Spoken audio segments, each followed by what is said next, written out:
dəfə daha bir faydalı məhsul haqqında sizə məlumat təqdim edəcəyik. Söhbət mərcidən gedir.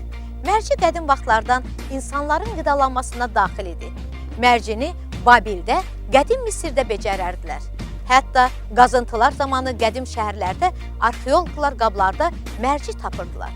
Digər faydalı xüsusiyyətləri barədə isə məhsul rubrikasında.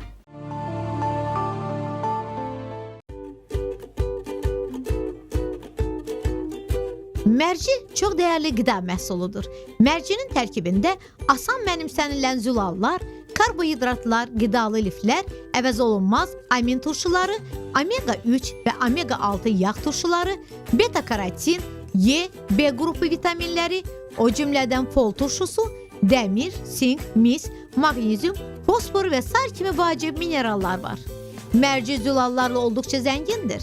Lakin ətdə olan zülallarla müqayisədə bu zülallar daha asan və tez mənimsənilir.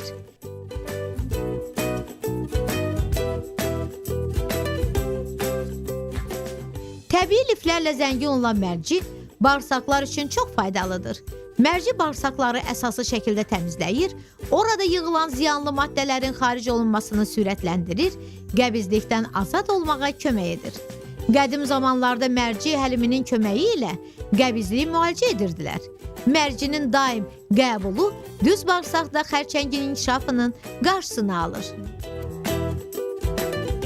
Kalium elementi ilə zəngin olan mərci ürək-damar sistemi üçün çox faydalıdır.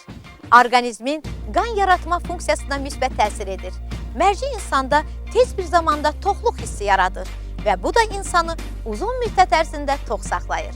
Mərcinin bu xüsusiyyəti arıqlamaq istəyən insanlar üçün çox önəmlidir.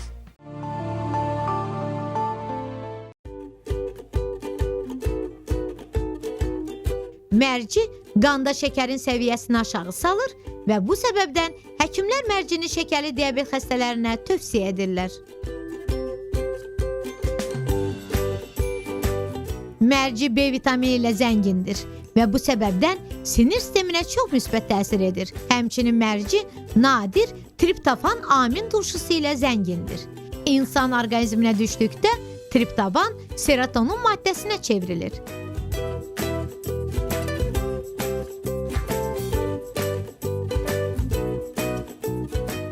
Serotonin isə sinir sisteminin normal fəaliyyəti üçün çox vacibdir. Bundan əlavə, serotonin depressiya və streslə mübarizədə kömək edir, sinir sisteminin davamlılığını artırır. Bütün bu faydalı xüsusiyyətlərlə yanaşı, mərcinin insana mənfi təsiri də var.